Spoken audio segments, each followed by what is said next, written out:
మీ జీఐఈటీ ఇప్పుడు జీజేయుగా మారింది. 2000కు పైగా ప్లేస్మెంట్స్, ఐపీఎం, కేపీఎంజీ వంటి సంస్థలతో ఇంటిగ్రేటెడ్ కోర్సులు. యూపీఎస్సీ కోచింగ్, అడ్మిషన్లు ఓపెన్. నందూస్ వరల్డ్ నందన ఆమె హస్బెండ్ మధుకర్ గారు కలిసి అనేక మందిని వీసాల పేరుతోటి ఉద్యోగాల పేరుతో ముంచేశారన్న సంగతి మొత్తం చూస్తూ ఉన్నాము. అయితే ఇప్పటికే లుక్అవుట్ నోటీసులు కూడా వాళ్ళకి ఇష్యూ చేస్తున్నారు. A1, A2, A3గా ఆమెని, ఆమె హస్బెండ్ని, అలాగే ఆమె మామగారిని కూడా ఇప్పటికే పోలీసులు FIRలో ఫైల్ చేసినటువంటి పరిస్థితి. సో ఇదే విషయం మీద మనతో మాట్లాడడానికి అడ్వకేట్ ఉషాశ్రీ గారు ఉన్నారు. ఆమెతో మాట్లాడి మరిన్ని వివరాలు తెలుసుకుందాం. నమస్తే అండి. నమస్తే. ఏంటండి పరిస్థితి, ఏం జరగబోతోంది? ఇప్పటికే మనం చూస్తున్నాము చాలా మంది అనేక దేశాల్లో, ఓన్లీ ఇండియానే కాదు, యూకేలో అయ్యాయి అంటున్నారు, శ్రీలంక అంటున్నారు, పాకిస్తాన్ అంటున్నారు, చాలా లక్షలాది రూపాయలు ఇందులో ఇన్వాల్వ్ అయి ఉన్నాయి అంటున్నారు. మనీ ల్యాండరింగ్ కూడా వస్తుందా ఇందులోకి? ఏంటి? 100% వస్తుంది మేడం. జరిగింది ఏంటి?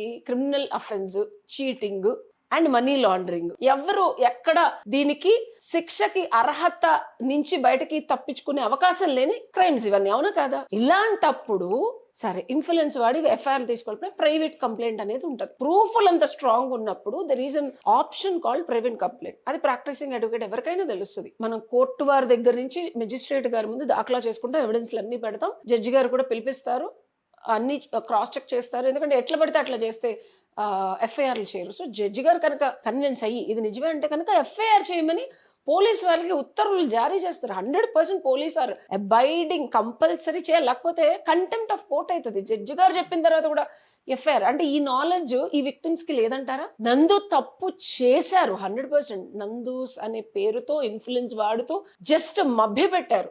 ఈవిడ ఇంత ఇన్ఫ్లుయెన్స్ అయింది, అంత ఈజీగా తప్పు చేస్తే ఏదన్నా అంటే మనం ఏకేస్తాం కదా సోషల్ మీడియాలో. ఈ మీడియా పర్సన్ అండ్ దట్టు వెళ్ళింది ఒక చిన్నదాని, ఒక చిన్న గుంటూరు లాంటి, విజయవాడ గుంటూరు అంటే not like too much metropolitan city కాదు. ఊరు వాళ్ళు ఎలా ఉంటారు మేడం? నమ్ముతారు. ఇప్పుడు పక్క గడప వాళ్ళు వెళ్ళి ఏంటి నమ్మకాలు ఎక్కువ ఉంటాయి, ప్రేమానురాగాలు ఎక్కువ ఉంటాయి. అదే ఒక ఢిల్లీలో ఉండే పద్ధతికి, బాంబేలో ఉండే పద్ధతికి, హైదరాబాద్కి, విజయవాడకి, గుంటూరుకి తేడా ఉంటుంది. సో నమ్మబలికి తీసుకున్నప్పుడు దానికి డెఫినెట్ గా ఒక యాక్షన్ ప్లాన్ చేసిన తర్వాత యాక్షన్ అవుతుంది. సో ప్లానింగ్ లో వీళ్ళందరూ దొరికారు. లింక్ డాక్యుమెంట్ లాగా లేయర్స్ అంటారు, క్రైమ్ లో లేయర్స్ అందరూ ఇన్వాల్వ్ అయినప్పుడు వీళ్ళు ఇమీడియట్ గా చేయాల్సింది పబ్లిక్ లోకి వచ్చి ఘోషిస్తూ మాస్క్లు వేసుకొని మాట్లాడటం కాదు. అన్ని ప్రూఫ్లు ఉన్నాయి అన్నప్పుడు వకాలత్ ఎవరికో ఒకళ్ళకి ఇచ్చి FIR ఫైల్ చేయనప్పుడు ఆ వకాలత్ ద్వారా మెజిస్ట్రేట్ గారి దగ్గర ప్రైవేట్ కంప్లైంట్స్ మూవ్ చేయొచ్చు. ఇంకొకట, వాళ్ళైతే ఒక అడ్వకేట్ ని పెట్టుకొని రిప్రజెంట్ చేయించారు. ఇంతమంది కలిసి ఒక అడ్వకేట్ ని పెట్టుకోవాలా లేదా? 5,000 10,000 కూడా కాదు, ఫ్రీగా చేస్తాం అన్నోళ్ళన్నా పెట్టుకోవాలి కదా. మేమేం డబ్బులు అడగట్లేదు కదా. వీళ్ళే ఎందుకు మాట్లాడుతున్నారు? Why if they are representing advocate, వీళ్ళు కూడా ఒక అడ్వకేట్ ని పెట్టుకోవాలా లేదా? ఎందుకు పెట్టుకోలేదు? Why nobody is representing you?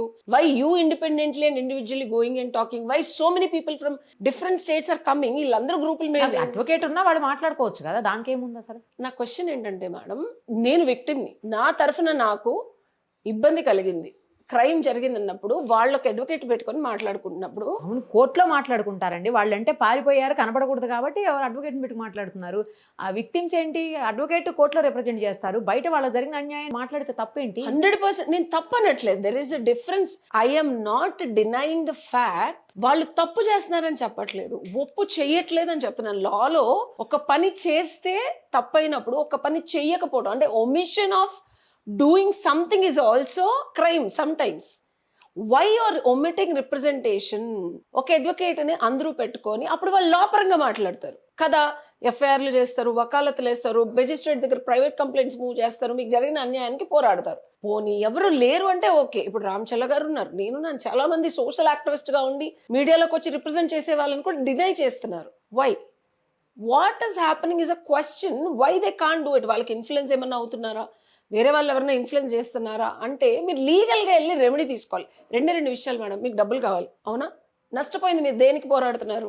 డబ్బులు కావాలని, అవునా? సెకండ్ థింగ్, ఎవరైతే తప్పు చేసి మిమ్మల్ని మసిపూసి మారేడికాయ చేసి పుచ్చిపోయిన యాపిల్స్ అని తిట్టి మీ దగ్గర నుంచి వాళ్లకున్న పరువునో విఘ్నతనో అక్కడ ఎస్టాబ్లిష్ కంపెనీస్ చేసుకొని మిమ్మల్ని మోసం చేశారు కదా, వాళ్ళకి శిక్ష పడాలా లేదా? న్యాయం జరగాలి అంటే ఫస్ట్ థింగ్ మీరు అప్రోచ్ అవ్వాల్సింది కోర్టు వారిని, న్యాయ దేవతను అడగాలి, వెళ్ళి న్యాయస్థానంలో కూర్చోవాలి వెళ్ళి. అంటే నా వర్షన్ నొప్పి కలిగించవచ్చు, బట్ నేను అనాలిసిస్ చేసి చెప్తున్నాను. ఇప్పటి వరకు దీని మీద ఎందుకు రియాక్ట్ అవ్వలేదంటే ఐ అనలైజ్. ఒక కేసుని విక్టిమ్ సైడ్ నుంచి చూడాలి, క్రిమినల్ సైడ్ నుంచి చూడాలి. రెండిట్లో ఫ్లా ఎక్కడుందనేది చూసుకోవాలి. నేను అడ్వకేట్ గానే మాట్లాడుతున్నాను, not talking as a social activist. Social activist గా నన్ను అడిగితే నందు 100% తప్పు చేశారు, బాధితులకి న్యాయం జరగాలని నేను పోరాడతా. బట్ పోరాటంలో ఏముంది, రిజల్ట్ కదా కావాలి. Thank you. Thank you.